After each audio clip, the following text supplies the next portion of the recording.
بسم اللہ الرحمن الرحیم فلا تقولوا لمن یقتل فی سبیل اللہ اموات بل احیاء ولکن لا تشعرون، اور جو مارے جائیں اللہ کی راہ میں ان کو مردہ مت کہو بلکہ وہ زندہ ہیں لیکن تم شعور نہیں رکھتے۔ اے راہ حق کے شہیدو، وفا کی تصویر ہو، تمہیں وطن کی ہوائیں سلام کہتی ہیں۔ آج میں آپ کو لانس نائک محمد محفوظ شہید کی جرأت و بہادری اور سرفروشی کی داستان سناتا ہوں۔ محمد محفوظ گاؤں پنڈ ملکان ضلع اسلام آباد میں 25 اکتوبر 1944 میں پیدا ہوئے۔ بچپن ہی سے بہت دلیر، باوقار اور خود اعتماد شخصیت کے مالک تھے۔ انہوں نے ابتدائی تعلیم اپنے گاؤں کے پرائمری اسکول سے حاصل کی۔ محمد محفوظ کو بچپن ہی سے تیراکی اور کبڈی کا شوق تھا اور کبڈی کے حوالے سے ارد گرد کے علاقے میں پہچانے جاتے تھے۔ اپنے گاؤں کی کبڈی ٹیم کے کپتان بھی رہ چکے تھے۔ آرمی میں آنے کا شوق ان کو اپنے دادا جان جناب گلزار خان کی کہانیوں سے ہوا۔ وہ دادا جان سے پہلی جنگ عظیم، دوسری جنگ عظیم اور مسلمان جرنیلوں کی کہانیاں سنا کرتے تھے۔ انہی کہانیوں سے متاثر ہو کر انہوں نے 25 اکتوبر 1942 کو آرمی میں شمولیت اختیار کر لی اور 8 مئی 1963 کو 15 پنجاب ریجمنٹ میں کوئٹہ کے مقام پر تعینات ہوئے۔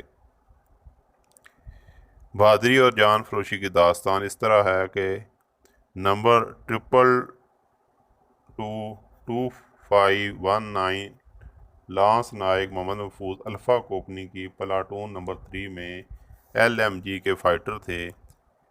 1971 کی پاک بھارت جنگ میں 15 پنجاب کی ایک کمپنی اس پر متعین تھی۔ وہاں دشمن نے دفاع کے لیے نہایت مضبوط اور مورچہ بندی کر رکھی تھی۔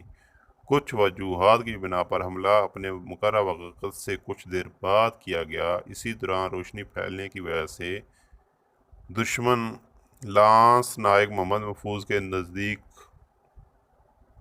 پھٹا اور بم کے کئی ٹکڑے ان کے جسم پر لگے، جس کی وجہ سے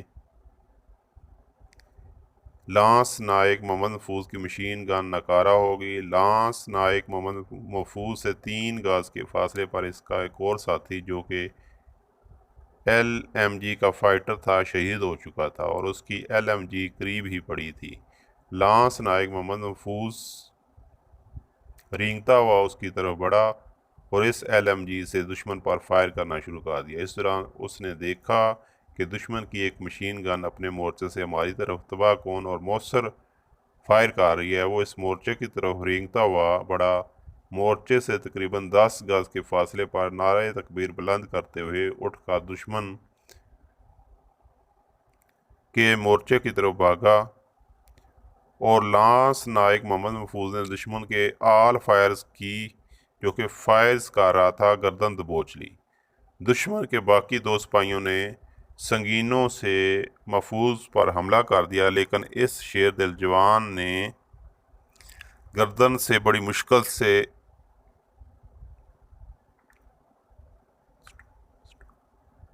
دشمن کے باقی 2 سپاہیوں نے سنگینوں سے محفوظ پر حملہ کر دیا، لیکن اس شیر دل جوان نے دشمن کو اس وقت تک نہ چھوڑا جب تک اس کو موت کے گھات نہ اتار دیا، اور لانس نائک محمد محفوظ نے زخموں کی تاب نہ لاتے ہوئے جام شہادت نوش کیا، اور شہید ہونے کے بعد بھی دشمن ان کے ہاتھ اپنے ساتھی کی گردن سے بڑی مشکل سے ہٹا سکے۔ اس تمام معرکے کے دوران دشمن کی 3 سکھ لائٹ انفینٹری کے کمانڈنگ افیسر لیفٹیننٹ کرنل پوری جو کہ اگلے مورچے میں تھا، محفوظ کی تمام بہادری کی کارروائی دیکھ چکا تھا، اور فائر بندی کے بعد جب شہداء کی لاشیں اٹھائی جا رہی تھیں تو دشمن لانس نائک محمد محفوظ کی لاش خود اٹھا کر لائے، اور کمانڈنگ افیسر نے محفوظ کی بہادری کا اعتراف ان الفاظ میں کیا کہ میں نے اپنی تمام سروس کے دوران اتنا بہادر جوان کبھی نہیں دیکھا۔